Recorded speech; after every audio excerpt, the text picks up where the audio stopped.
तो मेरे जहन में पहले से यह बात थी कि मुझे भारतीय वायुसेना में नौकरी करनी है।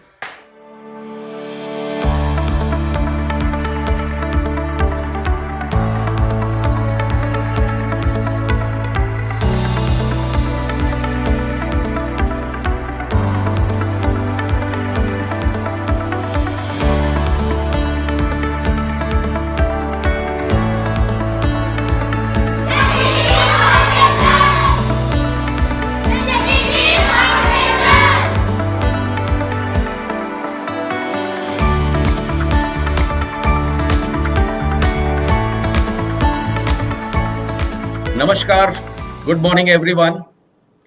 I am group captain Puneet Sharma. मेरा नाम ग्रुप कैप्टन पुनीत शर्मा है। मैं इस वक्त देहरादून से फेसबुक लाइव पर अवेलेबल हूं और मेरे लाइव होने का जो क्रेडिट जाता है वो शशि ड्रीम फाउंडेशन को जाता है और खासकर मिस्टर हर्षल को जाता है, जिन्होंने मुझे ये अवसर दिया कि मैं यहाँ आपके साथ रूबरू होकर कुछ बातचीत कर सकूं। मैं अपने बारे में कुछ बताना चाहूंगा। मैंने अपनी प्रोफेशनल लाइफ एक बहुत संसाधनों की कमी के बीच में शुरू की थी, बट जैसे जैसे समय गुजरता गया रास्ते बनते गए और फाइनली जो मेरी प्रोफेशनल लाइफ का आगाज हुआ वो 1988 में NIT कुरुक्षेत्र से बीटेक की डिग्री हासिल करने के बाद हुआ।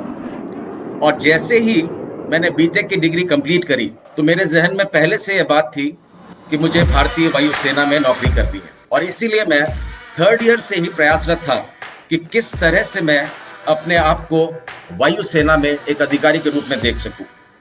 तो जैसे ही मेरे को फर्स्ट अपॉर्चुनिटी मिली मैंने आवेदन किया और जैसे कि मैं तैयारी कर ही रहा था तो पहले ही अटेम्प्ट में मुझे कामयाबी भी हासिल हुई और उसके बाद 1988 में ही मैंने भारतीय वायुसेना में एक पायलट ऑफिसर के रूप में नौकरी ज्वाइन की।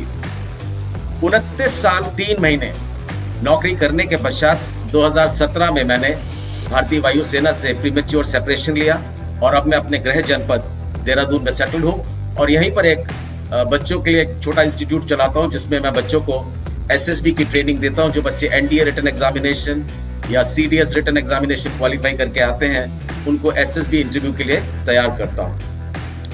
आज मैं आपके सम्मुख उपस्थित हुआ हूं कुछ ऐसी अपॉर्चुनिटीज के बारे में बात करने के लिए जो कि भारतीय वायुसेना आपको ऑफर करती है। जो एम्प्लॉयमेंट अपॉर्चुनिटीज भारतीय वायुसेना में उपलब्ध हैं उनके विषय में बातचीत करने के लिए मैं आज आपके सम्मुख उपस्थित हुआ हूं। देखिए, भारतीय वायुसेना आपको 3 स्तर पर आमंत्रित करती है। पहला है ऑफिसर लेवल पर।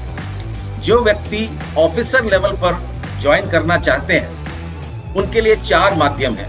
पहला है कि जब आप 12वीं कक्षा में हैं तभी आप यूपीएससी की परीक्षा NDA का एग्जाम दीजिए। रिटन एग्जाम होता है, 900 नंबर का एग्जाम होता है और उसको रिटन एग्जामिनेशन को क्वालिफाई करने के बाद आपको SSB service selection board interview के लिए आमंत्रित किया जाता है, जहां पर आप 5 दिन तक रहते हो और आपका पूरा पर्सनैलिटी का टेस्ट होता है और उसके बाद आपको सूटेबल या अनसूटेबल डिक्लेयर कर दिया जाता है। जो बच्चे सूटेबल डिक्लेयर होते हैं यानी कि रिकमेंड होते हैं बोर्ड से, उनको मेडिकल्स के लिए जाना होता है और जब वो मेडिकल्स क्लियर कर लेते हैं तो उसके बाद उनकी फाइनल मेरिट लिस्ट बनती है और डिपेंडिंग अपॉन कितनी वैकेंसीज NDA में उपलब्ध हैं उतने बच्चे NDA में ट्रेनिंग ज्वाइन कर लेते हैं, जहां वो 3 साल की ट्रेनिंग करने के पश्चात डिपेंडिंग अपॉन किस आर्म्स में उन्होंने जाना है, अगर एयरफोर्स में जाना है तो 1 साल के लिए वो आगे एयरफोर्स एकेडमी में जाते हैं ट्रेनिंग के लिए। जिन्होंने आर्मी को ज्वाइन करना है वो इंडियन मिलिट्री एकेडमी देहरादून जाते हैं 1 साल की ट्रेनिंग के लिए, एडवांस ट्रेनिंग के लिए। और जिन्होंने नेवी को ज्वाइन करना है वो नेवल एकेडमी जाते हैं 1 साल की ट्रेनिंग के लिए और उसके बाद वो कमीशन अधिकारी सब लेफ्टिनेंट नेवी में, लेफ्टिनेंट आर्मी में और फ्लाइंग ऑफिसर एयरफोर्स में इस रैंक पर स्थापित कर दिए जाते हैं। दूसरा प्रोसीजर है थ्रू CDS एंट्री। जो बच्चे ग्रेजुएशन कर लेते हैं, ग्रेजुएशन में करने के बाद वो CDS that is called combined defence services examination, ये भी एग्जाम UPSC द्वारा कंडक्ट किया जाता है। इसके लिए वो आवेदन करते हैं और रिटन एग्जामिनेशन क्वालिफाई करने के बाद उनको भी फिर वही SSB प्रोसीजर फेस करना पड़ता है, SSB इंटरव्यू फेस करना पड़ता है और जो बच्चे एसएसबी इंटरव्यू में क्लियर कर जाते हैं उनको मेडिकल्स के लिए भेजा जाता है, और जब वो मेडिकल्स क्लियर कर लेते हैं तो फिर एक फाइनल मेरिट लिस्ट निकाली जाती है डिपेंडिंग अपॉन कितनी वैकेंसीज एकेडमी में अवेलेबल हैं उस पर्टिकुलर बैच के लिए, और उतने बच्चे एकेडमी में इंडक्ट कर लिए जाते हैं। इसी तरह से नेवल एकेडमी का भी प्रोसीजर है। अब तीसरी जो एंट्री है वो भारतीय वायुसेना में एक अपना इंटरनल एग्जाम होता है जिसको बोलते हैं एफकैट। एफकैट का मतलब है एयरफोर्स कॉमन एडमिशन टेस्ट। इसकी एलिजिबिलिटी क्राइटेरिया थोड़ा सा डिफरेंट है। सीडीएस में आप अगर 60% मार्क्स नहीं भी ला पाए ग्रेजुएशन में तो भी आप उसके लिए अप्लाई कर सकते हैं, बट एफकैट में अप्लाई करने के लिए आपके एग्रीगेट परसेंटेज 60% या उससे अधिक होनी चाहिए। अगर आपकी ग्रेजुएशन में परसेंटेज 60% या उससे अधिक है तो आप एफकैट के लिए आवेदन कर सकते हैं। एफकैट का एग्जाम साल में 2 बार होता है, एक फरवरी माह में, एक अगस्त माह में। जो एग्जाम फरवरी माह में होता है उसकी नोटिफिकेशन रिलीज होती है अक्टूबर नवंबर प्रीवियस ईयर में, और जो एग्जाम अगस्त में कंडक्ट होता है उसकी नोटिफिकेशन निकलती है मई जून में सेम ईयर। तो जब ये नोटिफिकेशन निकलती है तो ये नोटिफिकेशन एम्प्लॉयमेंट न्यूज पेपर में आती है। इसके अलावा हिंदुस्तान के जितने भी मुख्य अखबार हैं सब में पब्लिश होती है, और साथ ही साथ ये नोटिफिकेशन careeriaf.in में भी आपको उपलब्ध हो जाती है। आवेदन करने के पश्चात आपको एफकैट एग्जाम रिटन एग्जामिनेशन देना पड़ता है, जो कि आजकल ऑनलाइन एग्जामिनेशन हो गया है। सीडीएस जबकि ऑफलाइन एग्जामिनेशन है, एनडीए ऑफलाइन एग्जामिनेशन है, बट एफकैट की खासियत ये है कि ये ऑनलाइन एग्जामिनेशन है, और इसके लिए कुछ डेजिग्नेटेड सेंटर्स कुछ सिटीज में बनाए गए हैं, वहीं पर आपको जाकर ये एग्जाम देना होता है, और ये सेंटर आप खुद चुनते हैं जब आप आवेदन करते हैं। इस एग्जामिनेशन की कट ऑफ हर साल वेरी करती है, और ये एग्जाम 300 नंबर का होता है। जनरली कट ऑफ 150-155 के आसपास रहती है। जो बच्चे इस एग्जाम में इस कट ऑफ को क्रॉस कर लेते हैं उनको फिर एसएसबी के लिए आमंत्रित किया जाता है, और एसएसबी इंटरव्यू वो 5 दिन फेस करते हैं डिफरेंट सिलेक्शन बोर्ड्स में जाकर, जैसा कि उनको आवंटित होता है।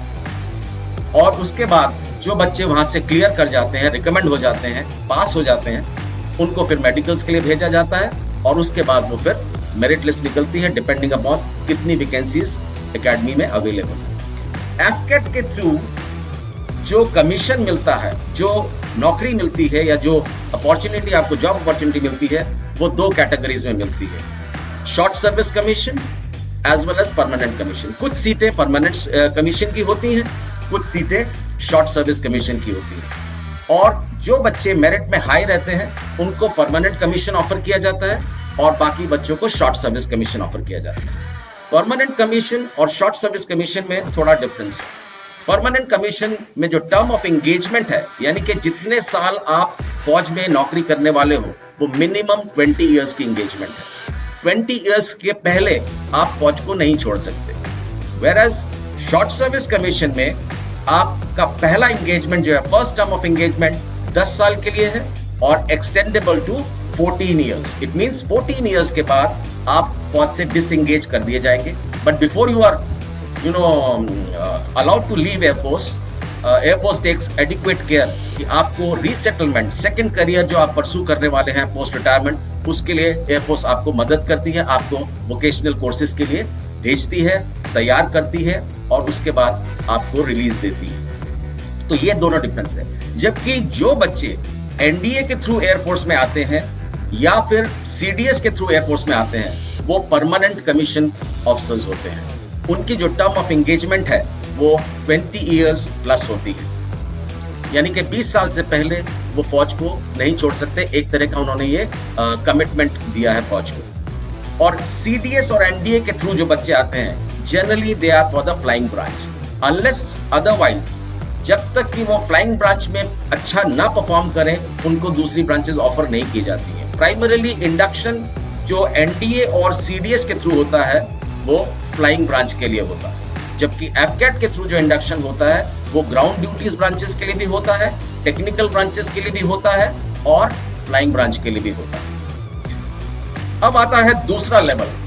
ये तो थी बात कि अफसर लेवल पर क्या क्या अपॉर्चुनिटीज हैं ज्वाइन करने के लिए। हाँ, एक चीज और, इसके अलावा कुछ स्पेशल एंट्रीज होती हैं जिसके थ्रू भी आप भारतीय वायुसेना में अधिकारी बन सकते हैं, जैसे कि एनसीसी स्पेशल एंट्री, यानी कि वो बच्चे जिनके पास एनसीसी का सी सर्टिफिकेट है और उस सी सर्टिफिकेट के साथ उनका ग्रेडिंग जो है वो ए या बी है, उनको डायरेक्टली एसएसबी के लिए इनवाइट किया जाता है, एसएसबी के लिए कॉल किया जाता है। उनको रिटन परीक्षा का जो रूट है वो उनके लिए स्किप हो जाता है, उनको रिटन एग्जामिनेशन नहीं देना होता, वो डायरेक्टली एलिजिबल हो जाते हैं एसएसबी में आने के लिए। और एसएसबी टेस्टिंग के बाद उनको अगर वो रिकमेंड हो जाते हैं तो मेडिकल्स के बाद उनको फ्लाइंग ब्रांच में इंडक्ट किया जाता है। इसके अलावा जो भारतीय वायुसेना के वायु सैनिक हैं उनके लिए भी एक अपॉर्चुनिटी है, उनके लिए भी एक विंडो है कि वो किस प्रकार से आधिकारिक स्तर पर जा सकते हैं, और उसको कहा जाता है स्पेशल एंट्री कमीशन। एयरमैन फौज में रहते हुए, वायुसेना में रहते हुए अगर वो एलिजिबिलिटी अचीव कर जाता है, यानी कि ग्रेजुएशन कर लेता है और ग्रेजुएशन में 60% मार्क्स ले आता है, तो उसको एज रिलैक्सेशन दिया जाता है और उसको डायरेक्टली एसएसबी के लिए आमंत्रित किया जाता है। और अगर वो एसएसबी क्वालिफाई कर जाते हैं तो उनको मेडिकल्स के लिए भेजा जाता है, और मेडिकल्स क्लियर करने के बाद उनकी फाइनल मेरिट लिस्ट निकलती है, और जितनी वैकेंसीज एकेडमी में उनकी उस बैच में सर्विस एंट्री कमीशन कैंडिडेट्स के लिए ईयरमार्क होती हैं, उतने कैंडिडेट्स एकेडमी में ज्वाइन कर जाते हैं। अब बात करते हैं दूसरे स्तर की। दूसरी जो एंट्री अपॉर्चुनिटी अवेलेबल है वो है as an air warrior, as an airman, यानी कि बिलो द ऑफिसर रैंक जो आप ज्वाइन करते हैं एज एन एयरमैन, उसकी बात करेंगे। जो एयरमैन की हम एंट्री की बात करते हैं, इसकी एलिजिबिलिटी है 10+2, यानी कि वो बच्चे जो कि ग्रामीण पृष्ठभूमि से हैं, संसाधनों का अभाव रहा है, उनके लिए एक बहुत अच्छी विंडो है। उनको किसी चीज की चिंता नहीं करनी है। 12th में अगर आपने अच्छे से पढ़ाई की हुई है और आपके पास 50% मार्क्स अगर हैं तो आप एलिजिबल हैं।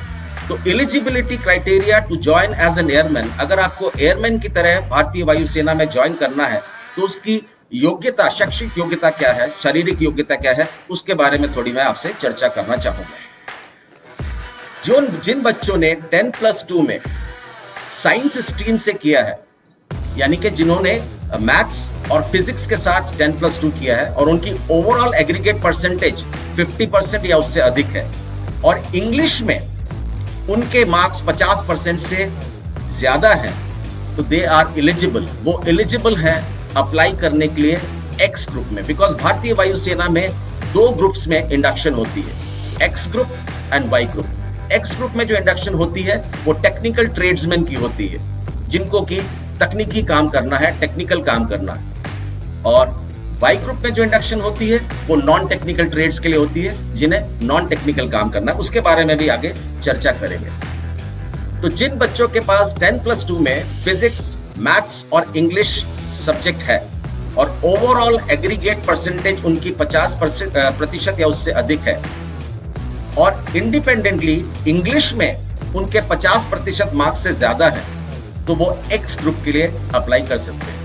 और जहां तक एज के क्राइटेरिया का प्रश्न है, उनकी एज 17 से 21 साल के बीच होनी चाहिए उस दिन जिस दिन वो इंस्टीट्यूट, ट्रेनिंग इंस्टीट्यूट को ज्वाइन करते हैं। On the day of joining the training institute, the age of the candidate should be between 17 to 21 years, यानी कि 17 साल से लेकर 21 साल के बीच में जिस बच्चे की उम्र उस दिन है जिस दिन वो ट्रेनिंग इंस्टीट्यूट को ज्वाइन करने वाला है, तो वो इसके लिए आवेदन कर सकता है। वाई ग्रुप में उन कैंडिडेट्स को अपॉर्चुनिटी मिलती है जिनके पास नॉन टेक्निकल सब्जेक्ट्स हैं, बट इंग्लिश उनके पास भी है, यानी कि वो बच्चे जिनके 10+2 में नॉन टेक्निकल सब्जेक्ट्स के साथ ओवरऑल परसेंटेज 50% या उससे अधिक है और इंग्लिश में इंडिपेंडेंटली उनकी परसेंटेज 50% या उससे अधिक है, तो वो वाइट ग्रुप के लिए अप्लाई कर सकते हैं, यानी कि नॉन टेक्निकल ट्रेड्स के लिए अप्लाई कर सकते हैं। अब एक प्रश्न और उठता है कि जो बच्चे एक्स ट्रेड के लिए अप्लाई कर सकते हैं, क्या वो वाई ट्रेड के लिए भी एलिजिबल होते हैं? जी हाँ, बिल्कुल होते हैं। इसको बोलते हैं एक्स वाई ट्रेड, यानी कि आप दोनों ट्रेड्स के लिए एग्जाम में अपीयर हो सकते हैं। इन केस किसी कारणवश आप एक्स ट्रेड की जो मेरिट है उसमें नहीं आ पाए, तो आपके पास एक बैकअप अवेलेबल रहेगा कि शायद आप वाई ट्रेड की मेरिट लिस्ट में स्थान पा जाए।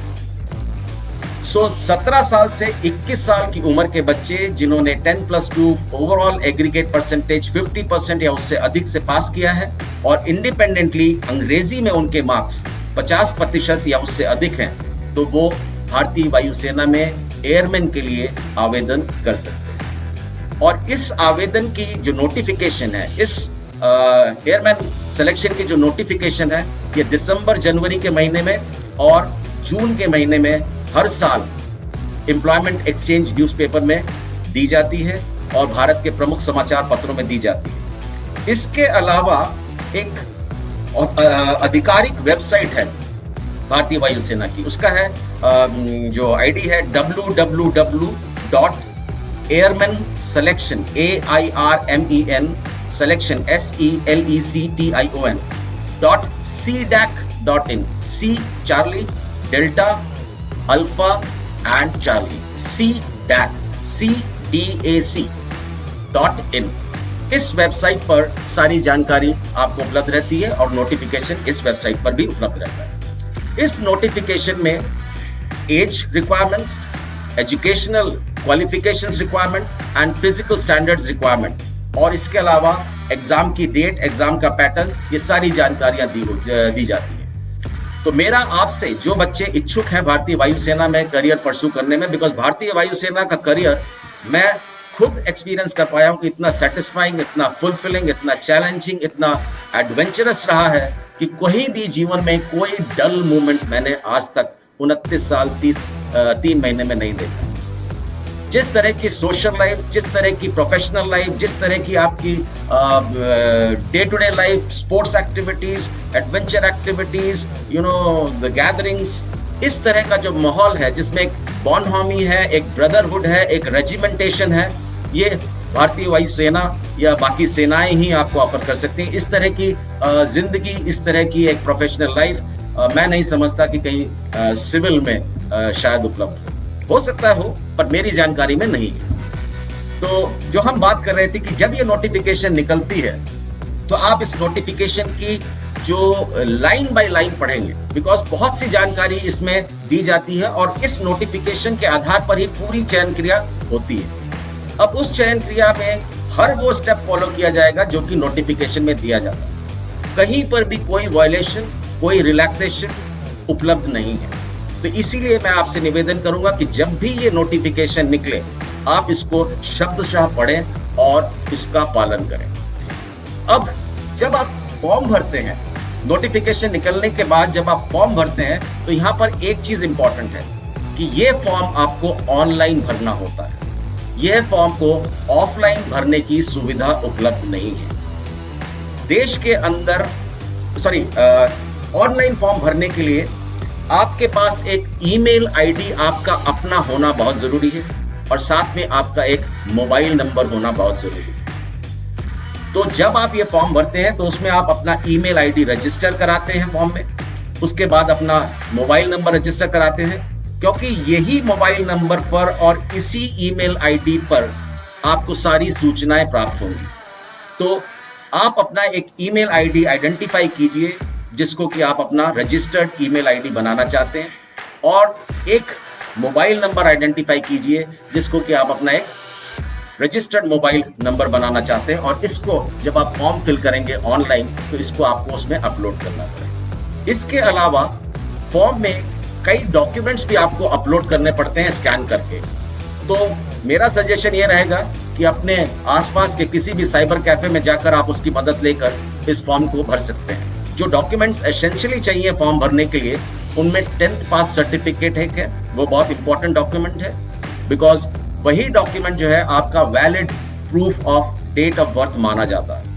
उसके बाद 12th की मार्कशीट बड़ी इंपॉर्टेंट है, बिकॉज 12th जो है आपका क्वालिफाइंग एग्जामिनेशन है। तो उसमें ये देखा जाएगा कि क्या क्या सब्जेक्ट्स में आपने पास किया, क्या आपकी परसेंटेज अंग्रेजी में 50% से अधिक है कि नहीं, क्या आपकी ओवरऑल परसेंटेज 50% से ज्यादा है कि नहीं। और उसके बाद आपका एक ओरिजिनल फोटो आईडी अपलोड किया जाएगा। उसके बाद आपके डिजिटल सिग्नेचर्स होंगे। इन केस आपकी उम्र 18 वर्ष से कम है तो आपके संरक्षक या माता या पिता, जो भी आपके गार्जियन हैं, उनके सिग्नेचर्स भी अपलोड होंगे। आपका लेफ्ट हैंड थंब इम्प्रेशन भी अपलोड होगा। और जब ये फॉर्म आपका पूरी तरह से भर जाएगा तो आपको एक एक्नॉलेजमेंट रिसीव होगा आपकी मेल पर। आप उस एक्नॉलेजमेंट का एक प्रिंट आउट ले लीजिए और इस फॉर्म की, जो आपने भरा है फॉर्म, इसकी प्रिंट आउट लेकर अपने पास एक रिकॉर्ड के रूप में रख सकते हैं। जब आप फॉर्म भर देंगे तो 21 दिन के अंदर आपको एक सेंटर अलोकेट होगा जहां पर आपकी फेज 1 परीक्षा होनी है। भारतीय वायुसेना में एयरमैन रिक्रूटमेंट की जो प्रोसेस है वो 3 स्टेज की प्रोसेस है। फेज 1 जो कि एक ऑनलाइन परीक्षा है, जो आप अपने निकट के किसी भी सेंटर में जाकर दे सकते हैं, और ये सेंटर्स भारत में 80 से ज्यादा हैं। हर क्षेत्र में कई सेंटर्स लोकेटेड हैं जो आइडेंटिफाई किए गए हैं भारतीय वायुसेना द्वारा, और इन्हीं सेंटर्स में जब आप जाते हैं तो आपकी परीक्षा ऑनलाइन परीक्षा होती है।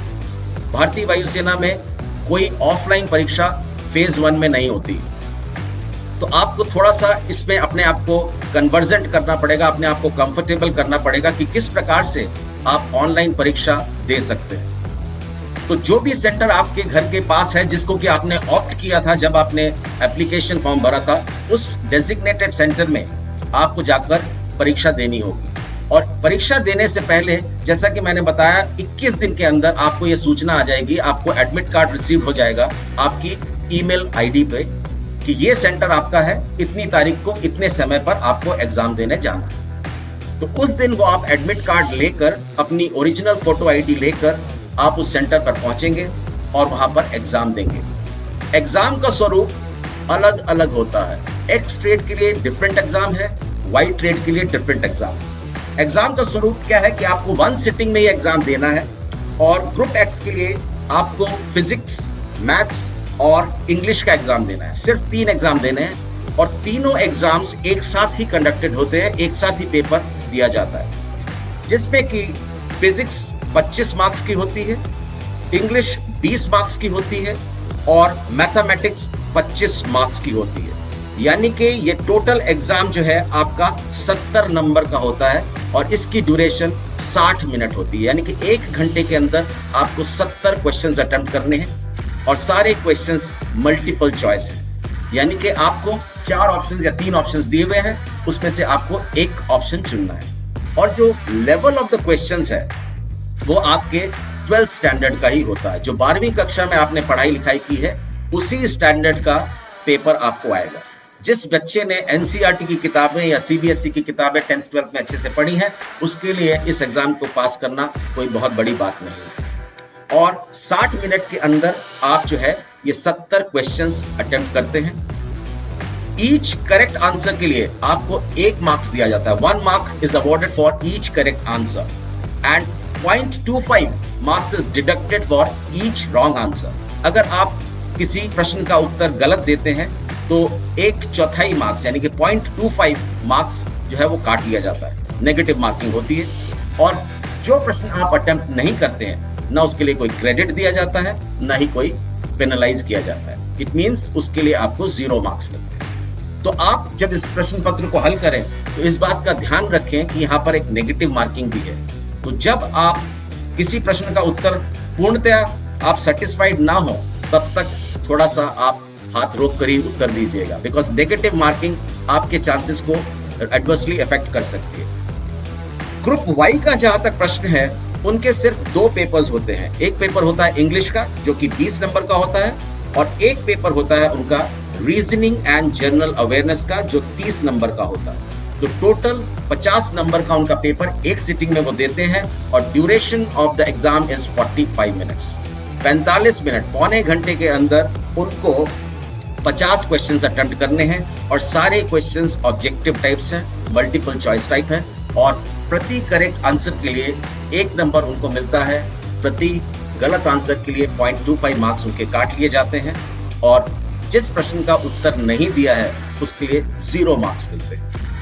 तो reasoning and general awareness, it means आपके आसपास क्या डेवलपमेंट्स हो रहे हैं, पॉलिटिकल हैं, सोशल हैं, इकोनॉमिक हैं, थोड़ा बहुत आपको उसके बारे में ज्ञान अगर है, और अगर आपने थोड़ा सा अपने आप को अपडेटेड रखा है, तो ये पेपर भी पास करना कोई बहुत बड़ी समस्या या बहुत बड़ा चैलेंज नहीं है।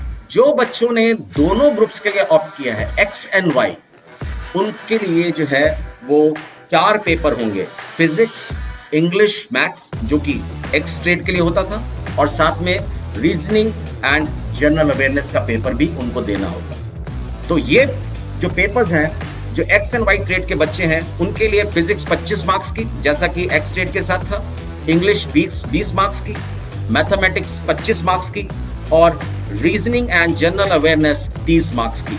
और इनको 85 मिनट का समय, 85 मिनट्स का टाइम मिलता है इन 4 पेपर्स को देने के लिए एक सिंगल सिटिंग में। और मार्किंग सिस्टम यहां पर भी सेम रहता है कि प्रति करेक्ट आंसर के लिए 1 नंबर, प्रति गलत आंसर के लिए 0.25 मार्क्स का डिडक्शन, और प्रति अनआंसर्ड क्वेश्चन के लिए 0 मार्क्स।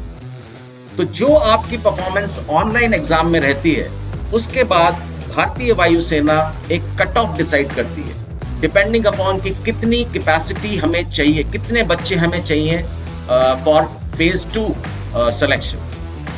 तो एक कट ऑफ डिसाइड किया जाता है, हर साल वो कट ऑफ वेरी करता है। जो बच्चों के मार्क्स उस कट ऑफ से ऊपर है, उनको मेल रिसीव होता है कि उनको अब फेज 2 टेस्टिंग के लिए अपने निकटतम एयरमैन सिलेक्शन सेंटर में जाना है। अब ये एयरमैन सिलेक्शन सेंटर क्या होता है? एक तो वो सेंटर हो गया जो आपका एग्जाम सेंटर था, जो कि 80 से ज्यादा पूरे देश में थे, डेजिग्नेटेड थे, आउटसोर्स थे, प्राइवेट एजेंसीज उनको ऑपरेट कर रही थी। तो ये पूरी प्रोसेस फेज 1 की थी, ये आउटसोर्स प्रोसेस थी, और इसका जिम्मा जो है एक एजेंसी है CDAC in Pune, centre for advance computing, development of advance computing, उनके पास दिया गया है। वो फेज 1 एग्जाम कंडक्ट करते हैं, वही फेज 1 का रिजल्ट कंपाइल करके एयरफोर्स को देते हैं। जब वो रिजल्ट एयरफोर्स के पास आता है, तो depending upon the cut off, जो बच्चे कट ऑफ क्लियर कर गए हैं, उनको डेजिग्नेटेड एयरमैन सिलेक्शन सेंटर्स, जो कि एयरफोर्स की यूनिट्स होती हैं, उनमें फेज 2 सिलेक्शन के लिए बुलाया जाता है। और ये इंटीमेशन फेज 1 एग्जाम होने के विद इन 21 डेज उन तक पहुंचाई जाती है। और फेज 2 एग्जाम देने के लिए जब कैंडिडेट एयरमैन सिलेक्शन सेंटर जाता है, तो वहां पर उसको 3 स्टेजेस फेस करनी पड़ती है। First stage is called physical fitness test, यानी कि जब आप एयरमैन सिलेक्शन सेंटर में रिपोर्ट करते हैं, जिस दिन आपको बुलाया गया है, तो सबसे पहले आपका फिजिकल फिटनेस टेस्ट होता है। फिजिकल फिटनेस टेस्ट में आपको 1.6 किलोमीटर भागना होता है, और टाइम सीमा होती है 6 मिनट 30 सेकेंड, यानी कि 6 मिनट 30 सेकेंड के अंदर आपको 1.6 किलोमीटर भागना है। उसके बाद आपको 10 पुशअप्स करने हैं, 20 स्क्वाट्स करने हैं, और 10 सिटअप्स करने हैं। अगर आप इस एग्जाम को पास कर जाते हैं, यानी कि फिजिकल फिटनेस टेस्ट, जिसको हम बोलते हैं PFT, इसको जब आप पास कर जाते हैं, तभी आप सेकेंड स्टेज ऑफ सिलेक्शन में जाते हैं। अन्यथा आप यहीं से वापस रूट कर दिए जाते हैं। It means your candidature for this particular cycle, इस साइकिल के लिए, इस छमाही के लिए आपका कैंडिडेचर अब आगे वैलिड नहीं है। It means the process of selection आपके लिए अब समाप्त हो चुकी है। तो फिजिकल फिटनेस टेस्ट को पास करना बहुत जरूरी है। इसीलिए मैं आप सबसे आग्रह करूंगा कि थोड़ा अपनी शारीरिक क्षमताओं पर भी ध्यान दें, थोड़ा व्यायाम करें, थोड़ा अपने जो लिम्स हैं उनको मजबूत बनाएं, थोड़ा अपना स्टैमिना बढ़ाएं, क्योंकि ये चीज बहुत जरूरी है फौज की नौकरी के लिए। तो फिजिकल फिटनेस टेस्ट जो बच्चे पास कर लेते हैं, और ये जो टेस्ट है इसके कोई मार्क्स नहीं होते, ये सिर्फ क्वालिफाइंग नेचर का है कि इन बच्चों ने फिजिकल फिटनेस टेस्ट पास कर लिया और इन बच्चों ने फिजिकल फिटनेस टेस्ट पास नहीं किया। जिन्होंने पास नहीं किया उनको वापस भेज दिया जाता है, जिन्होंने पास कर लिया उनको नेक्स्ट स्टेज में ले जाया जाता है। और नेक्स्ट स्टेज क्या होती है? Next stage is all about your adaptability. अब ये देखा जाएगा कि रिटन आपने पास कर लिया, फिजिकल फिटनेस पास कर लिया, अब आपकी सूटेबिलिटी देखी जा रही है कि एज अ पर्सन क्या आप भारतीय वायुसेना के लिए उपयुक्त हैं? क्या आपकी सोच, आपका एटीट्यूड, आपका मेंटल मेकअप, आपका सोशल एडजस्टमेंट, सामाजिक एडजस्टमेंट, क्या आपका काम करने का तरीका, क्या आपकी जो विचार है, क्या आपका वैल्यू सिस्टम है, किस तरह के आप व्यक्ति हैं, किस तरह के आपके पसंद हैं, किस तरह की आपकी फीलिंग्स हैं, किस तरह की आप इच्छाएं रखते हैं, कितना आप मोटिवेटेड हैं, कितना आपके अंदर अपने बारे में इंसाइट है, कितना आप अपने बारे में जानते हैं, क्या आप अपनी स्ट्रेंथ्स और वीकनेसेस को पहचानते हैं, क्या आप अपनी कैपेसिटीज को जानते हैं। इन सब चीजों का जो टेस्ट है उसको प्रिसाइज फॉर्म में हम बोलते हैं adaptability test 1 and adaptability test 2। तो फिजिकल फिटनेस टेस्ट जिन बच्चों ने पास कर लिया वो अडेप्टेबिलिटी टेस्ट 1 में अपीयर होते हैं। और अडेप्टेबिलिटी टेस्ट 1 में क्या होता है कि आपको मल्टीपल चॉइस 45 सिचुएशंस दिए जाते हैं, रियल लाइफ सिचुएशंस।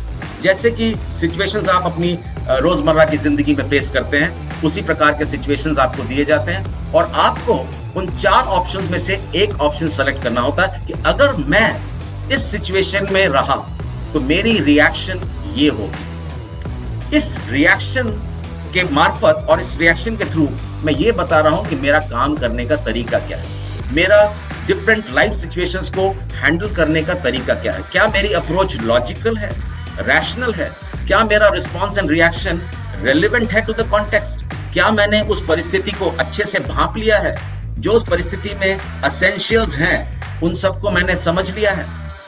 तो मेरा जो रिएक्शन है वो ओवर रिएक्शन भी नहीं होना चाहिए, ना ही वो अंडर रिएक्शन होना चाहिए। मेरा रिएक्शन एक कैलिब्रेटेड, मेजर्ड होना चाहिए और एप्रोप्रिएट होना चाहिए, जो परिस्थिति है उसके अनुरूप होना चाहिए। मेरा रिएक्शन टेंजेंट पे नहीं होना चाहिए। ऐसा नहीं होना चाहिए कि मुझे करना था कुछ और मैं कर कुछ और बैठा, या फिर मैंने उत्साह में आकर कुछ ज्यादा कर दिया, या फिर मैं घबरा गया और मैंने अपने हाथ ही धो लिए समस्या से, अपने आप को हटा लिया, अलग कर लिया, एस्केपिस्ट एटीट्यूड मैंने दिखाया। तो इस तरह से 45 सिचुएशंस आपको दी जाती है जिनकी आपको रिएक्शंस देनी है और टाइम ड्यूरेशन रहता है 30 मिनट्स।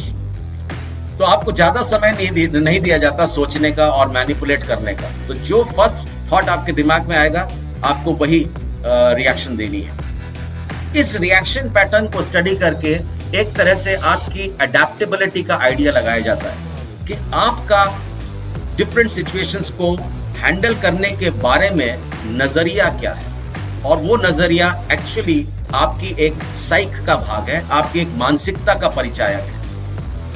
तो जो बच्चे उस स्टेज को क्लियर कर जाते हैं, उस स्टेज को पास कर जाते हैं, क्योंकि ये भी एक क्वालिफाइंग नेचर का टेस्ट है, इसमें भी कोई मार्क्स नहीं दिए जाते। तो जो बच्चे इस स्टेज का कट ऑफ क्लियर कर जाते हैं वो जाते हैं अडेप्टेबिलिटी टेस्ट 2 में। बट अडेप्टेबिलिटी टेस्ट 2 से पहले एक स्टेज और होती है जिसे बोला जाता है डॉक्यूमेंट चेक। अब जिन्होंने अडेप्टेबिलिटी टेस्ट 1 पास कर लिया, यानी कि सबसे पहले फिजिकल फिटनेस टेस्ट पास किया, उसके बाद अडेप्टेबिलिटी टेस्ट 1 पास किया जिसमें कि डिफरेंट सिचुएशंस आपको दी गई थी और आपने उसमें अपनी रिएक्शंस दी। जिन्होंने वो पास कर लिया अब उनका डॉक्यूमेंट चेक होता है इन ऑर्डर टू वेरीफाई कि इनकी एलिजिबिलिटी जो इन्होंने कोट की थी अपनी एप्लीकेशन में वो सही है या नहीं। तो अब आपके ओरिजिनल डॉक्यूमेंट्स, क्योंकि अभी तक आपके ओरिजिनल डॉक्यूमेंट्स नहीं देखे गए हैं, सिर्फ आपकी स्कैन कॉपीज जो आपने अपलोड की थी वही देखी गई थी, जो कि आपने एप्लीकेशन में दी थी। अब आपका डॉक्यूमेंट वेरिफिकेशन होता है, यानी कि आपका ओरिजिनल फोटो आईडी, आपकी फोटो टैली की जाएगी, आपका थंब इंप्रेशन टैली किया जाएगा कि क्या आप वही व्यक्ति हैं जिन्होंने आवेदन किया था। उसके बाद आपकी 10th मार्कशीट देखी जाएगी, 10th का पास सर्टिफिकेट देखा जाएगा in order to cross check your date of birth. फिर 12th की मार्कशीट देखी जाएगी, 12th का सर्टिफिकेट देखा जाएगा। तो ये सब डॉक्यूमेंट वेरिफिकेशन आपका होगा। जब डॉक्यूमेंट वेरिफिकेशन आपका क्लियर हो जाता है तो आपका अडेप्टेबिलिटी टेस्ट 2 यानी कि 82 कंडक्ट किया जाता है।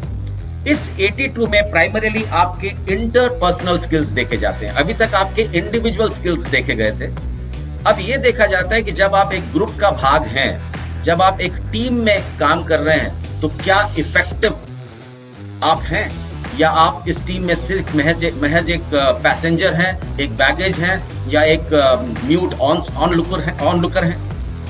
तो अब आपको एक ग्रुप का भाग बनाया जाता है और ये देखा जाता है कि इस ग्रुप में जब इस ग्रुप को एक कॉमन टास्क दिया जाता है तो क्या आप कंट्रीब्यूट करते हैं, क्या आप अपना योगदान दे पाते हैं, क्या आप उसमें भागीदारी करते हैं, पार्टिसिपेट करते हैं। और अगर पार्टिसिपेट करते हैं और कंट्रीब्यूट भी करते हैं तो साइमल्टेनियसली आप बाकियों के प्रति आपका क्या व्यवहार रहता है, how do you deal with other people, बाकी लोगों के साथ आप किस प्रकार के इंटरपर्सनल रिलेशंस मेंटेन करते हैं, किस प्रकार से आप उनको इम्पैथाइज करते हैं, कैसे आप उनकी फीलिंग्स और इमोशंस को कंसिडर करके अपने बिहेवियर को मॉडिफाई करते हैं, या सिर्फ आप अपनी बात पर अड़े हुए हैं।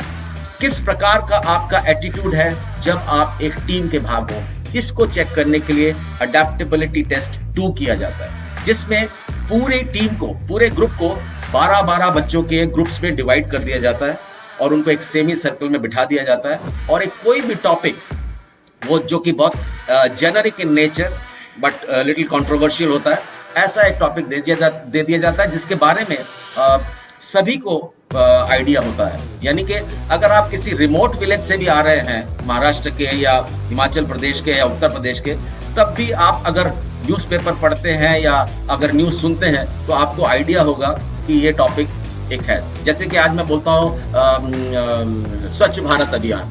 अब स्वच्छ भारत अभियान के बारे में अगर बच्चा थोड़ा अपडेट रखता है अपने आप को, तो उसको ऑब्वियसली पता होगा कि स्वच्छ भारत अभियान क्या चीज है। या बात करते हैं कि भाई नोटबंदी, अब नोटबंदी इतना शब्द प्रचलित रहा टीवी पे कि हम सब ने सुना है कि भाई नोटबंदी हो गई थी, डिमोनेटाइजेशन हो गया था और एटीएम्स के आगे लाइन लग गई और ऑल काइंड ऑफ प्रोपेगेंडा, हर तरह की बातें उस वक्त हुई थी। तो कहीं ना कहीं हमें पता है कि भाई जीएसटी एक इस सरकार ने लागू किया था, तो उसके क्या इम्प्लीकेशंस हुए, तो उस बारे में टॉपिक दे दिया। या फिर कोई स्पोर्ट्स के बारे में टॉपिक दे दिया कि भाई भारत इतना बड़ा देश है और इस इंस्पाइट ऑफ इतनी बड़ी पॉपुलेशन होने के बावजूद भी हमारी जो ओलंपिक्स में टैली है, मेडल टैली बहुत कम रहती है, तो उसके क्या कारण हो सकते हैं? क्या भाई इंफ्रास्ट्रक्चर उपलब्ध नहीं है, या जो पॉलिटिक्स है वो ज्यादा है स्पोर्ट्स के क्षेत्र में, या फिर टैलेंट की कमी है? तो इस तरह का एक आपको टॉपिक दे दिया जाता है जिसके ऊपर आपको करीब 15 से 20 मिनट डिस्कस करना होता है। जब आप डिस्कस कर रहे हैं तो उस वक्त ये देखा जाता है कि आपका मैनर क्या है, आपका तौर तरीका क्या है डिस्कशन करने का। क्या आप तर्कसंगत बात कर रहे हैं? क्या आप फैक्ट बेस्ड बात कर रहे हैं? क्या आप अपनी ओपिनियन, अपने व्यूज जो कि बड़े लॉजिकल व्यूज हैं, उनके साथ बात कर रहे हैं, या आप बिल्कुल सुपरफिशियल लेवल पर, सतही लेवल पर बातचीत कर रहे हैं? और जब आप बात कर रहे हैं तो आपका जो नजरिया है दूसरों के प्रति वो कैसा है? क्या आप ग्रुप को डोमिनेट करने का प्रयास कर रहे हैं या सबको साथ लेकर चल रहे हैं? अपनी बात पर आप फर्म हैं कि नहीं है? अगर फर्म हैं तो क्या आप तर्क का इस्तेमाल कर रहे हैं दूसरों को अपनी बात पर सहमत कराने के लिए? तो किस प्रकार से आप उस ग्रुप डिस्कशन में परफॉर्म करते हो, उस परफॉर्मेंस को देखकर आपका जो ग्रुप इफेक्टिवनेस है, यानी कि जो टीम के अंदर आपका जो इफेक्टिवनेस है, उसका एक अंदाजा लगाया जाता है। और ये देखा जाता है कि आपके अंदर वो मोटिवेशन, वो जील, वो इंथुजियाज्म वो है कि नहीं है। क्या आप सेंस ऑफ प्राइड अपने अंदर कैरी करते हैं? क्या आप अपने आप को ही हीन देश समझते हैं कि मैं तो बहुत निकृष्ट हूं? नहीं, ऐसा नहीं। आपके अंदर अगर वो सेंस ऑफ प्राइड, वो मोटिवेशन है, आप दूसरों की प्रेजेंस को एक्नॉलेज करते हैं, तो इसका मतलब आप किसी भी टीम का भाग बनने लायक। तो जो बच्चे अडेप्टेबिलिटी टेस्ट 2 क्लियर कर जाते हैं उनको ग्रीन कार्ड दिया जाता है और एक अपॉइंटमेंट दिया जाता है 1 महीने बाद कि ये ग्रीन कार्ड है, यानी कि आप सारी स्टेजेस क्लियर कर चुके हैं और अब आपको एक अपॉइंटमेंट दिया जाता है जिस दिन आप इसी सिलेक्शन सेंटर में रिपोर्ट करेंगे अपने फाइनल मेडिकल एग्जामिनेशन के लिए। और इसके बाद एक प्रोविजनल सिलेक्शन लिस्ट तैयार होती है कि जिन बच्चों ने ऑल स्टेजेस यानी कि physical fitness test, adaptability test 1 and adaptability test 2 सारे क्लियर कर लिए हैं, उनकी एक प्रोविजनल सिलेक्शन लिस्ट बनती है जिसको कि एयरमैन सिलेक्शन सेंटर पर डिस्प्ले किया जाता है। और यही लिस्ट आपकी जो वेबसाइट मैंने बताई थी www.airmanselection.cdac.in पर पब्लिश की जाती है। उसके बाद 1 महीने बाद जब आप एयरमैन सिलेक्शन सेंटर पर रिपोर्ट करते हैं तो वहां पर आपका मेडिकल एग्जामिनेशन होता है जो कि एक मिलिट्री के डॉक्टर करते हैं। मेडिकल एग्जामिनेशन में बेसिकली आपकी height, chest, eyes, years, teeth, your urine blood reports, your sugar levels, your ECG, your X-ray, your what do you call basically your liver function test, lipid profile। तो दिल का, गुर्दे का, chest का और आपका हीमोग्लोबिन का, ये बेसिक टेस्ट आपके किए जाते हैं। और जो बच्चे मेडिकल स्टैंडर्ड्स मीट कर जाते हैं, यानी कि उनका weight, height, hearing is normal, vision is normal, dental points are normal, और ईसीजी सही है, लिपिड प्रोफाइल जो कि दिल का एक टेस्ट है वो सही है, लिवर फंक्शन टेस्ट सही है, क्रिएटिनिन वगैरह जो कि गुर्दे के टेस्ट होते हैं वह सही है, और आपके शुगर भी आपको नहीं है, और आप सारे पैरामीटर्स जो बीएमआई के हैं, बॉडी मास इंडेक्स के मीट करते हैं, यानी कि आपकी जो हाइट है उसी के प्रोपोर्शन में आपका वेट है। अगर ये क्राइटेरिया आप मीट करते हैं तो आप मेडिकली फिट डिक्लेयर कर दिए जाते हैं। अब जब मेडिकली आप फिट डिक्लेयर हो जाते हैं तो अब आपकी जो बच्चे मेडिकली फिट हो गए हैं उनकी एक फाइनल मेरिट लिस्ट बनती है। वो फाइनल मेरिट लिस्ट का आधार होता है वो मार्क्स जो आपने फेज 1 में ऑनलाइन टेस्ट में आपने पाए थे। यानी कि ये जो बाकी के टेस्ट थे जो आपने फेज 2 में एयरमैन सिलेक्शन सेंटर में जाके दिए, अपने घर के नजदीक वाले एयरमैन सिलेक्शन सेंटर में, देश में 14 एयरमैन सिलेक्शन सेंटर हैं जो कि डिफरेंट जगह लोकेटेड हैं। चेन्नई में है, बैंगलोर में है, कोचीन में है, उसके बाद आपका भोपाल में है, देन कानपुर में है, पटना में है, भुवनेश्वर, इस तरह से 14 एयरमैन सिलेक्शन सेंटर्स पूरे भारतवर्ष में फैले हुए हैं। तो जो आपके घर के नजदीक एयरमैन सिलेक्शन सेंटर होगा वहां आपको मेडिकल्स के लिए बुलाया जाएगा, और फाइनल मेरिट लिस्ट जो बनेगी उसका आधार वही मार्क्स होंगे जो आपने फेज 1 में सिक्योर किए, जब आपने इंग्लिश का टेस्ट दिया था, फिजिक्स का टेस्ट दिया था, मैथ्स का टेस्ट दिया था, और वाई ग्रुप वालों ने इंग्लिश का और रीजनिंग एंड जनरल अवेयरनेस का टेस्ट दिया था। वही मार्क्स आधार बनेंगे मेरिट का। बाकी के जो टेस्ट आपने फेज 2 में एयरमैन सिलेक्शन सेंटर में दिए हैं वो क्वालिफाइंग नेचर के टेस्ट थे, आधार वही रहेगा। तो उसके बाद मेरिट लिस्ट जो बनेगी, फाइनल मेरिट लिस्ट, उसमें उतने ही नाम दिए जाएंगे जितने की वैकेंसीज ट्रेनिंग इंस्टीट्यूट में अवेलेबल है। ट्रेनिंग इंस्टीट्यूट में वैकेंसीज अगर 800 हैं तो मेरिट लिस्ट में करीब 920-930 नाम दिए जाएंगे, क्योंकि ऐसा भी संभावित है कि बहुत से बच्चे जिनका नाम मेरिट लिस्ट में आ गया है वो किसी कारणवश ना ज्वाइन कर पाए, या किसी कारणवश वो फौज में एब्सेंट हो जाए। तो अगर वो एब्सेंट हो जाते हैं तो कुछ स्टैंड बाई कैंडिडेट्स, जैसे कि इस केस में अगर 800 वैकेंसी थी तो 120 हमने स्टैंड बाई कैंडिडेट्स रखे, और इन सबको हमने ट्रेनिंग इंस्टीट्यूट में बुलाया। और on the day of commencement of the training, जिस दिन ट्रेनिंग शुरू होनी है उस दिन भारतीय वायुसेना को एक्चुअल काउंट पता चलेगा कि भाई 800 वैकेंसी के अगेंस्ट कितने बच्चे फाइनली रिपोर्ट किए। नो, जो बच्चे रिपोर्ट करेंगे, जो स्टूडेंट्स या जो एस्पिरेंट्स रिपोर्ट करेंगे वो कहाँ रिपोर्ट करेंगे? तो जो ट्रेनिंग होती है एयरमैन की वो दो भागों में होती है। पहला भाग होता है बेसिक ट्रेनिंग जिसकी ड्यूरेशन होती है 6 महीने। 6 महीने की ट्रेनिंग जो कि कॉमन ट्रेनिंग है सब एयरमैन की, वो होती है बेलगांव में, Belgaum in Karnataka. Airman training institute Belgaum, सारे के सारे एयरमैन बेलगांव जाएंगे जहां बेसिक ट्रेनिंग होगी। बेसिक ट्रेनिंग का मतलब है उनको ड्रिल सिखाया जाएगा, उनको मिलिट्री सर्विसेज की नॉलेज बताई जाएगी, मिलिट्री का एयरफोर्स का ऑर्गेनाइजेशन क्या होता है, क्या क्या रोल एयरफोर्स परफॉर्म करती है, क्या क्या हमारे जहाज ऑपरेट करते हैं, क्या क्या हमारा जो मिशन है, क्या हमारा विजन है, हर चीज के बारे में उनको ज्ञान दिया जाता है, जिसको कहते हैं common generic training. Generic training के आखिरी टाइम पर एक ट्रेड एप्टीट्यूड टेस्ट कंडक्ट किया जाता है, ट्रेड एप्टीट्यूड टेस्ट। और ये टेस्ट इसलिए कंडक्ट किया जाता है कि इस एयरमैन को किस ट्रेड में भेजा जाए, यानी कि अब जब ट्रेड एलोकेट हो रहे हैं, जब आपको ट्रेड आइडेंटिफाई दिए जा रहे हैं, तो किस ट्रेड के लिए आप सुटेबल हो, उस बात को जानने के लिए ये ट्रेड एप्टीट्यूड टेस्ट कंडक्ट किया जाता है। और इस ट्रेड एप्टीट्यूड टेस्ट के आधार पर यह निश्चित किया जाता है कि आपको क्या ट्रेड एलोकेट होगा। जैसे कि डिफरेंट ट्रेड्स हैं, ग्रुप एक्स में डिफरेंट ट्रेड्स हैं, बिकॉज मैंने बोला था आपको शुरू में कि group x basically technical trade की बात करता है। अगर आपको टेक्निकल ट्रेड में जाना है तो ग्रुप एक्स कैटेगरी मानी जाती है। तो टेक्निकल ट्रेड्स क्या है? Automobile fitters, propulsion fitters, weapon fitters, engine fitters, structure fitters. ये जो फिटर्स के ट्रेड्स हैं इनको टेक्निकल ट्रेड्स कहा जाता है। और हर ट्रेड की जो ट्रेनिंग इंस्टीट्यूट है, एडवांस ट्रेनिंग इंस्टीट्यूट है, वो डिफरेंट प्लेसेस पर लोकेटेड है। कुछ चेन्नई में है, ताम्रम में, कुछ बैंगलोर में है, कुछ चेन्नई के निकट अवड़ी में है। इस तरह से अलग अलग जगह पर ये ट्रेनिंग इंस्टीट्यूट लोकेटेड है, डिपेंडिंग अपॉन किस ट्रेड में आप जा रहे हैं।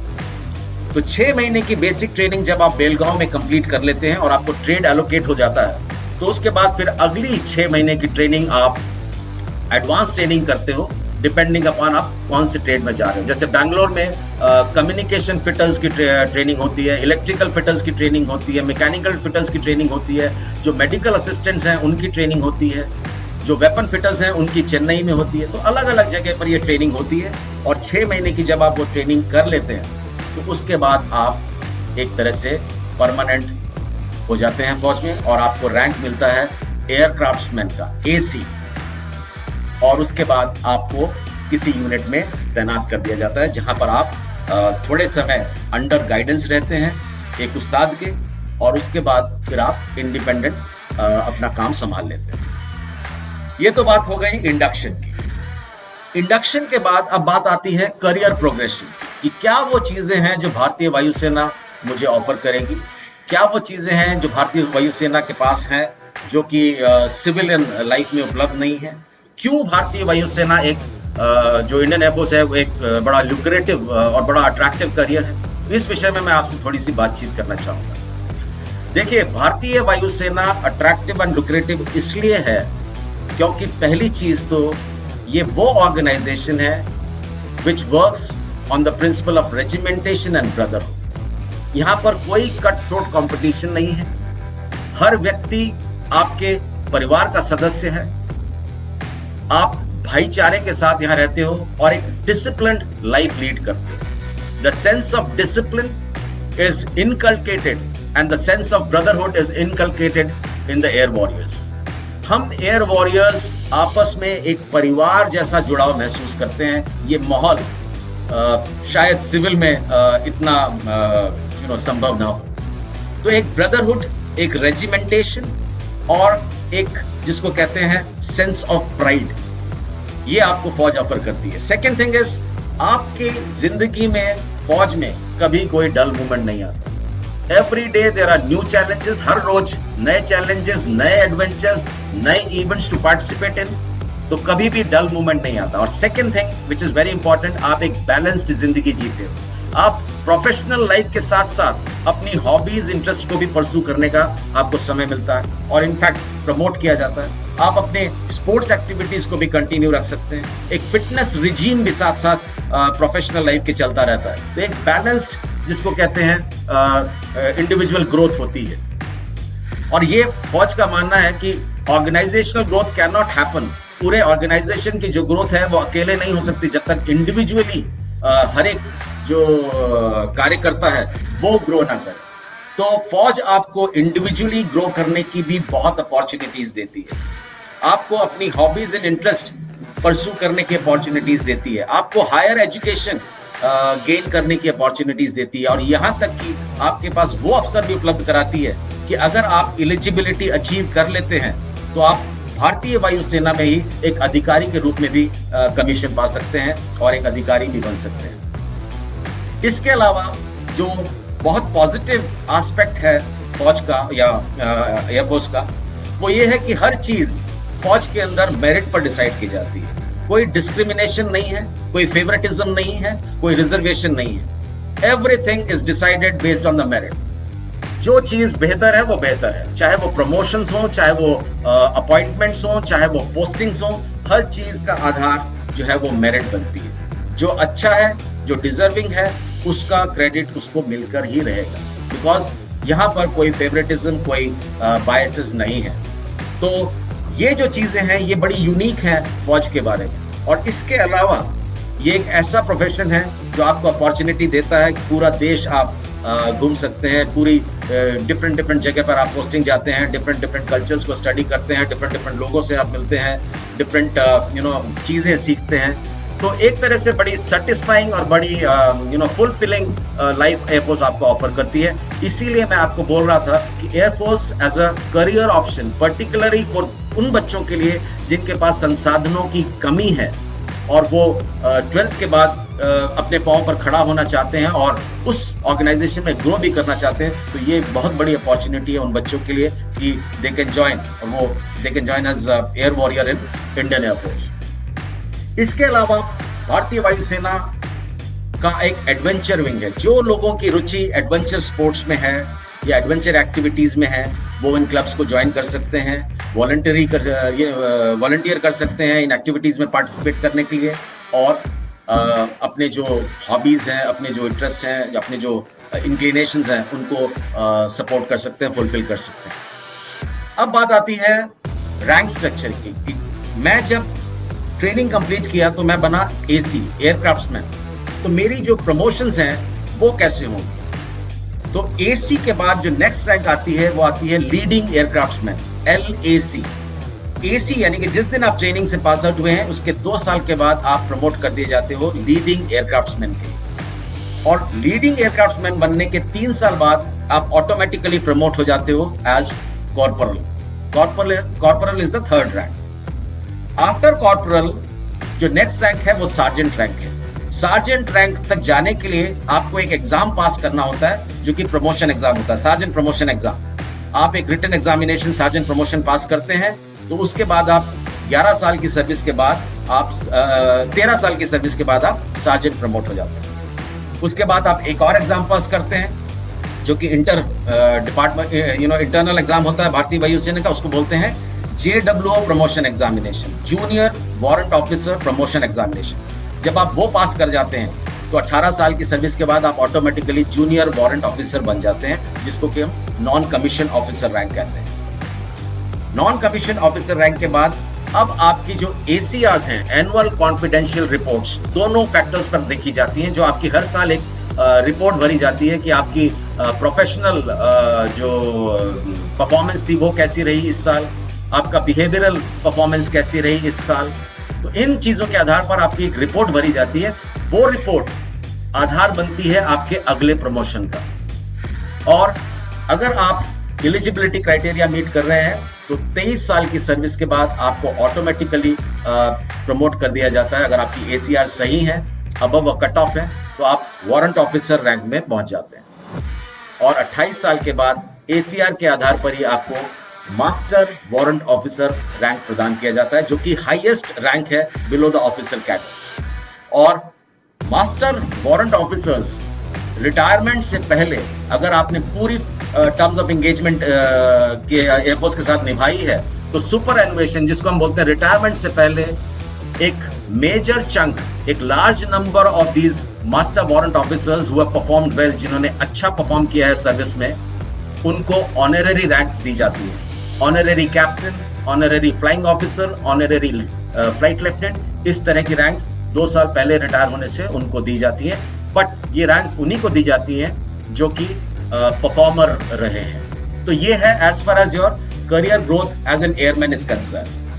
But if you want to join as an officer, then there is an opportunity available for you to appear for an internal examination। आपके पास एक अपॉर्चुनिटी है कि आप अपने एक इंटरनल एयरफोर्स के एग्जाम में अपीयर कीजिए। उसको क्वालिफाई करने के बाद आपका CO, आपका कमांडिंग ऑफिसर, जो आपकी यूनिट का सबसे सर्वोपरि अधिकारी है, वो आपको एक रिपोर्ट देता है। उस रिपोर्ट के आधार पर आपको SSB से जो है वो कॉल लेटर आता है, और आप SSB यानी कि सर्विस सिलेक्शन बोर्ड प्रोसीजर, जो कि कमीशन ऑफिसर बनने के लिए बहुत जरूरी है, उसके लिए आप अपीयर होते हैं। और अगर आप पास हो जाते हो, मेडिकली क्लियर हो जाते हो और मेरिट में भी आपका नाम आ जाता है, तो आपके पास एक स्वर्णिम अवसर होता है अधिकारी बनने के लिए भारतीय वायुसेना।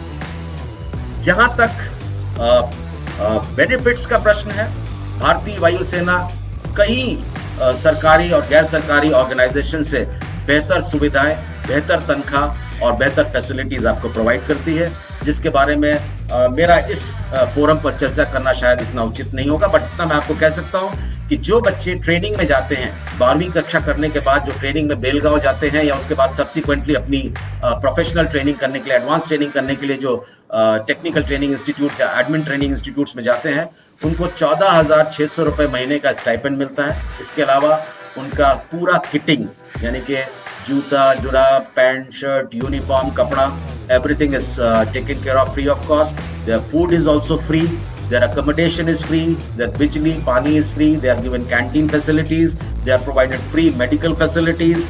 हर साल जब आप AC बन जाते हैं, हर साल आपको 3 महीने की छुट्टी दी जाती है, जिसमें 2 महीने की एनुअल लीव होती है, 1 महीने की कैजुअल लीव होती है। आपकी अकोमोडेशन फ्री होती है, आपको बिजली कंसेशनल रेट्स पर दी जाती है। तो इस तरह की बहुत सारी सुविधाएं हैं जो आपको फ्रिंज बेनिफिट्स आपको मिलते हैं फौज का एक वायु सैनिक होने के नाते। तो ये सब चीजें जो थी, मैंने आज सोचा था कि आपसे कवर करूंगा, आपके साथ डिस्कस करूंगा। और मैं शशि ड्रीम फाउंडेशन का बहुत बहुत आभारी हूं जिन्होंने मुझे अवसर दिया और आपसे मैं रूबरू हो पाया और आपको मैं अपनी बात कर सका। तो अगर आपके पास कोई प्रश्न है तो you are most welcome to ask this questions to me. आप मेरे से क्वेश्चंस पूछ सकते हैं और मैं यहाँ पर अवेलेबल हूँ आपके क्वेश्चंस का आंसर देने के लिए। तो अभी तक मुझे कोई क्वेश्चन नजर नहीं आ रहा है अभी तक।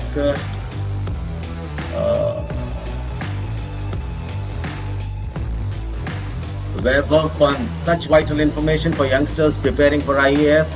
Anushka Raut has asked me a question. What should one must know before joining the Air Force? ये बड़ा इंटरेस्टिंग क्वेश्चन है। बिफोर ज्वाइनिंग द एयरफोर्स सबसे पहली चीज मुझे ये देखना है कि क्या मैं फिजिकल स्टैंडर्ड्स मीट करता हूं कि नहीं करता हूं। Right Anushka, I believe you are a female candidate, am I right? If you are a female candidate, then I regret informing you that वायु सेना में एयरमैन रैंक पर female entry is not permitted. Females अगर join करना चाहती हैं फौज को तो उनके लिए एक रास्ता उपलब्ध है, वो है एफकैट के थ्रू अधिकारी बनने का। यानी कि वो ग्रेजुएशन करें 60% मार्क्स से ज्यादा लाकर। AFCAT air force common admission test जो कंडक्ट किया जाता है भारतीय वायुसेना द्वारा, उसमें अपीयर करें, उसकी कट ऑफ्स क्लियर करें और उसके बाद एसएसबी में जाकर इंटरव्यू फेस करें। और अगर वो रिकमेंड हो जाती हैं, मेडिकली क्लियर हो जाती हैं, तो उनका नाम अगर मेरिट में आता है तो वो कमीशन ऑफिसर बन सकती हैं। फीमेल ऑफिसर्स और लेडी ऑफिसर्स जो हैं वो उनके लिए एफकैट का ही एक मार्क अवेलेबल है। एयरमैन के लिए आपको मेल होना जरूरी है, इंडियन और Nepalese male. Only male candidates are permitted to appear for airman, because आज की तारीख में फीमेल्स का इंडक्शन एयर वॉरियर लेवल पर या एयरमैन लेवल पर नहीं है। भविष्य में हो जाए तो बात अलग है, बट आज की तारीख में नहीं है। बट जैसा कि आपने प्रश्न पूछा कि क्या हमें देखना चाहिए before going for the air force, first and foremost is you need to check your physical standards. क्या मैं फिजिकली एबल बॉडीड हूं, यानी कि मेरी हियरिंग ठीक है, मेरी आईज ठीक है, मेरे डेंटल पॉइंट्स ठीक हैं, मुझे कोई बीमारी तो नहीं है, मेरा फिजिकल स्टैमिना ठीक है।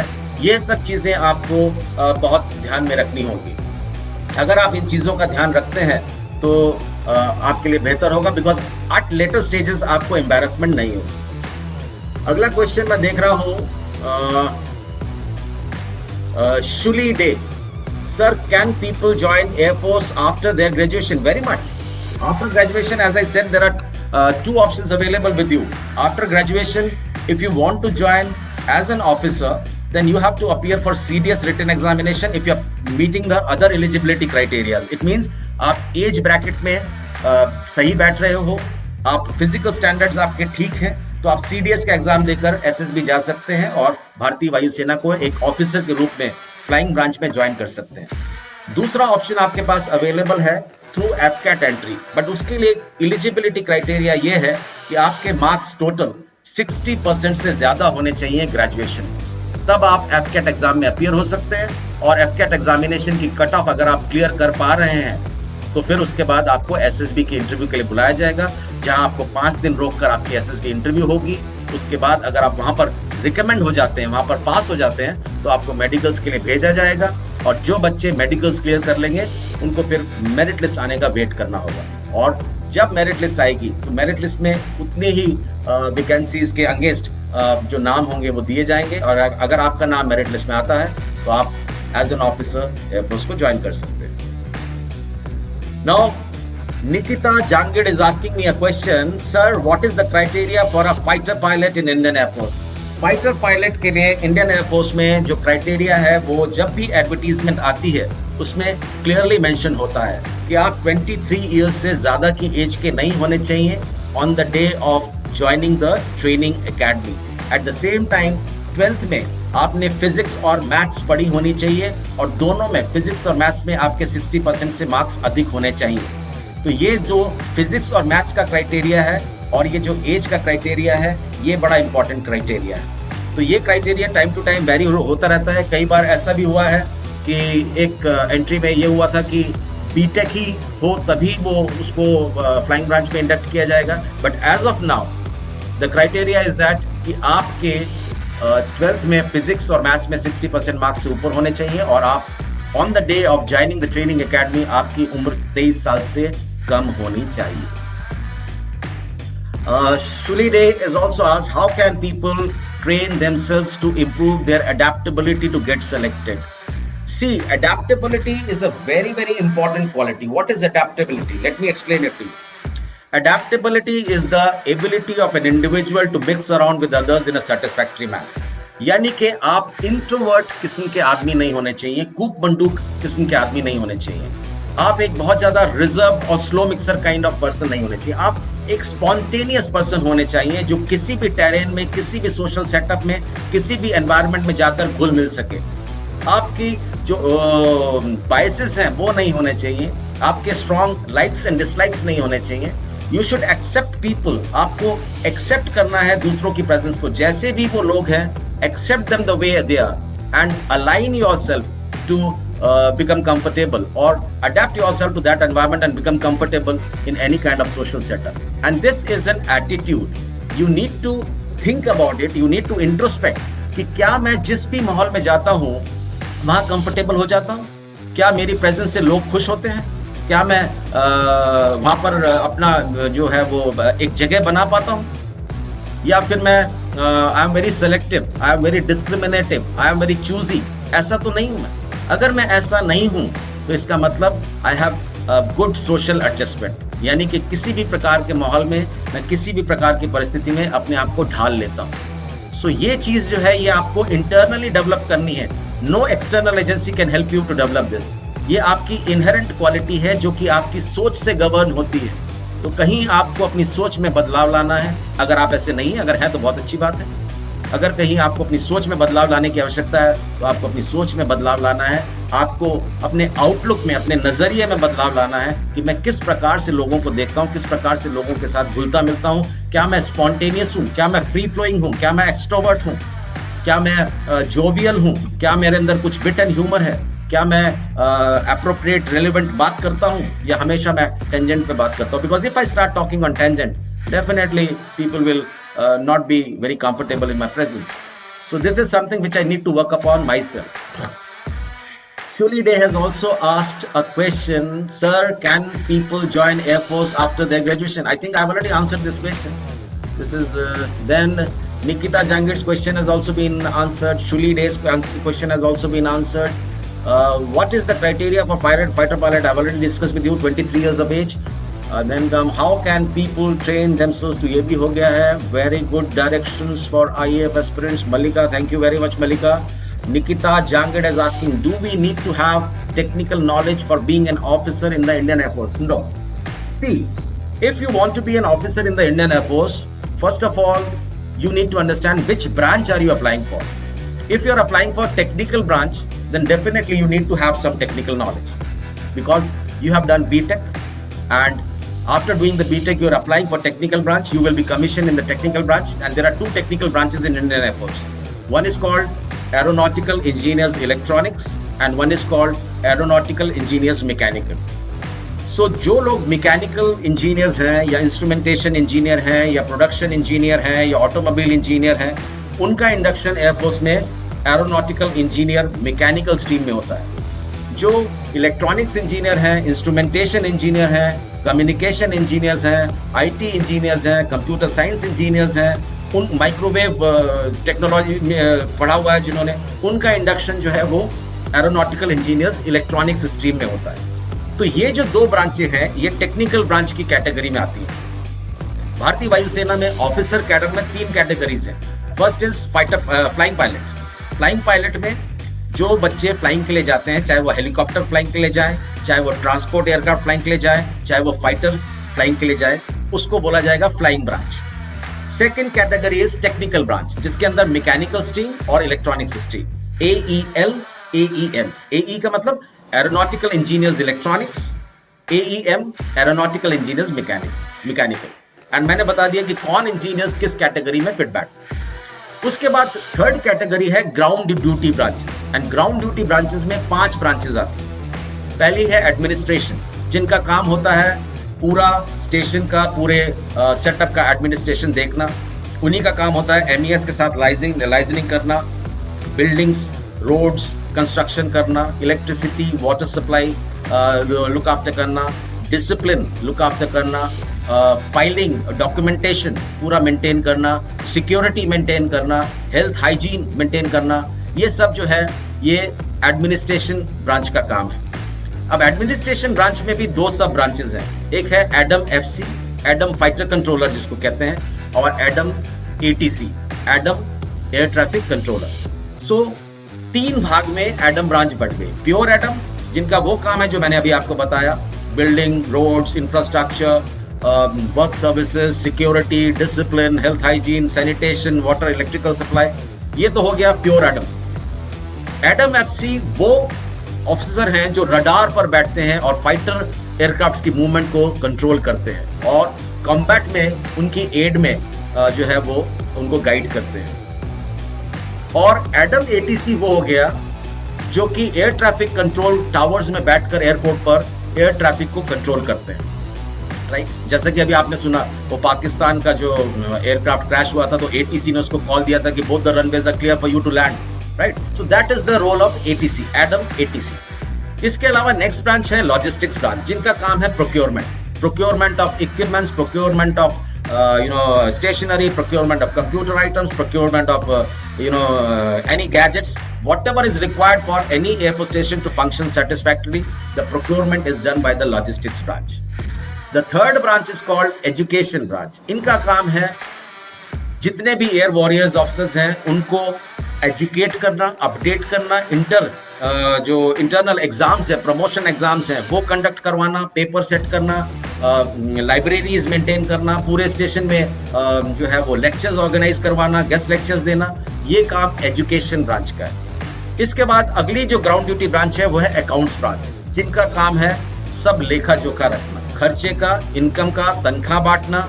उसके बाद जितने भी नॉन पब्लिक फंड्स हैं जो कि स्टेशन के अंदर मौजूद होते हैं, उनका पूरा मैनेजमेंट करना, और जो स्टेशन के सबसे बड़े अधिकारी हैं उनके एडवाइजर के तौर पर काम करना, उनको बताना कि किस समय क्या खर्चा करना उचित है और कितना खर्चा करना उचित नहीं है। उनके ये एडवाइजर की तरह काम करते हैं, और जितने भी खर्चे स्टेशन में होते हैं उनके इंटरनल ऑडिट्स करते हैं। लास्ट ब्रांच है मेट्रोलॉजिकल ब्रांच, जिसको कहते हैं मौसम विभाग।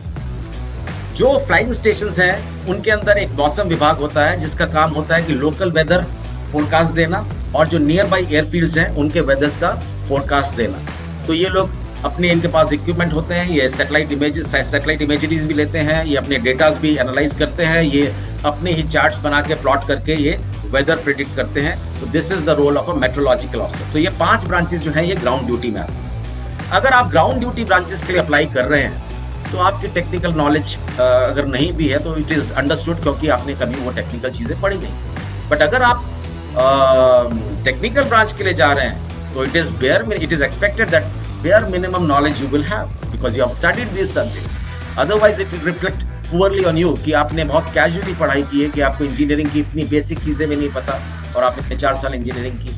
तो इस तरह से अगर आप फ्लाइंग ब्रांच के लिए जा रहे हैं तो डेफिनेटली आपको इतना तो पता होना चाहिए कि हवाई जहाज कैसे उड़ता है, किस प्रिंसिपल पर उड़ता है, हवाई जहाज के क्या क्या मुख्य भाग है, हमारे भारतीय वायुसेना के पास हमारी इन्वेंट्री पे कौन कौन से एयरक्राफ्ट उपलब्ध हैं। इतना तो आपको ज्ञान एक्सपेक्ट किया जाता है, because you are eyeing air force as a target organisation for pursuing a career. So इतना bare minimum knowledge you need to have. Can we select our job in Air Force? Yes, you can very well select Anushka Raut. Anushka Raut, because you happen to be a lady candidate, so I will suggest that you go through the notification of AFCAT of the last year. And recently the AFCAT notification has come 3-4 days back. You can check it on the website as well as on employment newspaper. You find out the criteria which are given for the female candidates. If you are fulfilling those criteria, by all means, if you have more than 60% in your graduation, please apply. Please apply. I'll recommend it to you. Nikita Jangid is asking, sir, what kind of job does an IF officer and on-ground duty do? This is what I just now explained when I was explaining you all the 5 branches. Adam is pure Adam logistic, Adam FC, fighter controller, Adam ATC, that is air traffic control. Besides that, we have logistics officer who does the procurement, accounts officer who maintains the accounts of expenditures and incomes, and he is the one who's responsible for disbursing the salaries of the people. He is the one who's doing audit of all the non-public funds accounts which are held within the station, within the Air Force setup. And thereafter we have education branch. Their job is to conduct lectures, organize different kind of guest talks, keep people updated with their knowledge, help them in updating their knowledge, as well as conduct internal examinations for promotions. And then we have meteorological branch, which is responsible for weather forecasting. Shashi Prabha has asked me a question. She is my college mate, very good friend. She's a professor in one of the engineering colleges in Maharashtra, Mumbai, Navi Mumbai. How can one divide if she is fit for defense? I am asking for my students. I am a college professor. I am very well aware of. Thank you, Shashi, for joining the session. Let me tell you one thing. All the physical standards are mentioned in the advertisement, which is published in the employment news. The height, the weight, the eyesight, the pulse rate, the dental points, everything is elaborately given in the physical standards expected of a candidate who is aspiring to join defense services in the advertisement.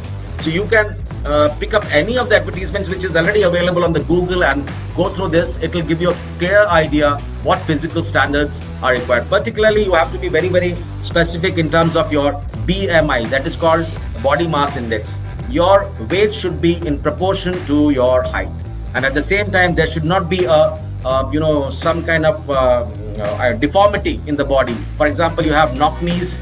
While you are running, your knees are getting engaged with each other or getting scuffled, or for that matter, you are having flat foot. That will help. That will be a problem while you're doing the PT parades and playing other games. So this is something which we need to be very, very clear about before we apply for SSB, because it becomes a little embarrassing moment a little later when you find that after qualifying all the stages, suddenly you are medically declared unfit. So it is better that before we apply for Air Force, or better we apply for any career in defense, we need to get ourselves physically examined and ascertain that as far as this count is concerned, there is no problem, right? Then only we should be applying, or we should proceed further. Sheila Das is asking me a question. What is the procedure in the Air Force for joining as medical officer? Medical officer is a different class altogether. So once you have done your MBBS, the advertisement is published by Indian Army every year, and this is a special advertisement which comes only for medical officers.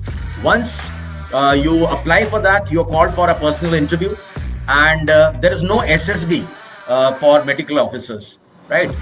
It is a direct selection for the medical officers, and once you are selected, you are sent to Lucknow for training in MOBCC. There you complete the training, and thereafter you are posted to different Air Force stations as medical officers, right? And once you join in the medical profession, you still have an opportunity to do your MD or MS, because you have an internal examination in which you appear, and once you clear it, you are sent to Armed Forces Medical College for pursuing your higher education. Harshal Doke sir is asking, have seen some people joining services through, though they had joined as an airman. Yes sir. How do they graduate in Air Force? As I said, there is a procedure available which is called Service Entry Commission. It means airmen who joined after completing their 10+2, while they were in service, they pursued their higher education privately through correspondence, maybe through Indira Gandhi National Open University, or for matter from some other university. Once they have completed the graduation, now they are eligible to appear for internal examination, right? Internal examination, once they clear, they are sent for SSB, and once they clear the SSB, they go for medicals, and once they clear the medicals, they wait for the merit list. Once their name comes in the merit list, they are fit to join the academy, in the officer academy. Second thing is AFCAT. There are airmen who have completed their graduation before crossing the age limit which is permissible under AFCAT. For example, if AFCAT is the age limit is 25, and an airman who has joined at the age of 18 has completed his graduation by 22, now he is eligible even to apply through AFCAT for flying branch also, for ground duty branches also. So this is another avenue which is available for airmen to graduate to an officer level. Any direction for NCC candidates, girls who are C certificate holder? Yes, it is available. Tulika ma'am, good afternoon. NCC C certificate holders, if they are having A grade or B grade, can directly apply once the advertisement is released. But they will be only considered for flying branch. They will not be considered for any other branch. So they will get direct call letter for SSB, and once they report to the SSB and clear the SSB procedure, their names will come in the merit list for flying branch NCC C certificate holder. Other branches on the basis of NCC C certificate are not as of now open. So NCC C certificate holders have to apply for flying branch. Nikita Jangir is asking, what is the most challenging thing you have faced in your journey in the Indian Air Force? Let me tell you, Nikita, the journey is full of ups and downs. Every day, new challenges, new crunches, new barriers to overcome, new hurdles to overcome. So not even a single day has passed where the challenges, where the adventurism was not there. But the most challenging was, I can say, 1999, when the Kargil skirmish happened with Pakistan. That is the time I was posted at one of the Air Force stations as commanding officer of a mobile communication unit, where we had huge antennas and shelters housing our communication equipments, and a whole lot of convoy. So in the morning at 11 o'clock, we received orders that my unit has to move today itself, same day, to a place on the western borders. The border was Dera Baba Nanak. It's just the last point on Indian side in Gurdaspur district. And the timing given to us was only 12 hours. So with 12 hours of journey time, from the time we leave the station, and within 12 hours we have to become operational at that Dera Baba Nanak post. So precisely we were having 3-4 hours to wind up the whole unit, call people back, ask them to directly report to the field location, and prepare our route maps, prepare our op plan, and so many things have to be done. The administration has to be tied up. Though we were on readiness 3, but readiness 3 to straight to readiness op readiness 1, it takes time, but the timing was less. And let me tell you that the people rose to the occasion, and the kind of josh, the kind of composure people maintained, no panic at all, and we were ready. And before 12 hours we were operational and were connected to many fighter stations through communication links. So we were able to provide communication as desired within the given time. So that was something which I cannot forget, because I still remember the faces of the people who were running around and arranging things, and we divided ourselves into different teams, and everybody scrambled in different directions and started doing loading, and then getting the refueling done, and then getting the route maps cleared, then getting the formations. Then it was tremendous, wonderful day. And it was hot summer, June month in 1999. Thank you, Mahendra Ranga sir. Excellent, and it all goes to you, sir. It's your guidance, it's your help. I'm really obliged that you have given me this opportunity to interact with people. जहां तक भाषा का प्रश्न है, मैं समझता हूं कि कनेक्ट बनाने में मैं कुछ हद तक शायद कामयाब भी रहा हूं। अगर कोई कमी रह गई होगी तो नेक्स्ट सेशन में कभी आपसे मुलाकात होगी किसी और चीज के ऊपर बात करने के लिए, तो इन कमियों को मैं दूर करने का प्रयास करूंगा, इन खामियों को दूर करने का प्रयास करूंगा। और भी कोई क्वेश्चन अगर आपके पास है तो मेरा ईमेल आईडी है puneet_1616@yahoo.co.in, PUNEET, Puneet, all in small letters, _1616@yahoo.co.in. You can just drop in a query and I will be more than happy to reply back to you individually.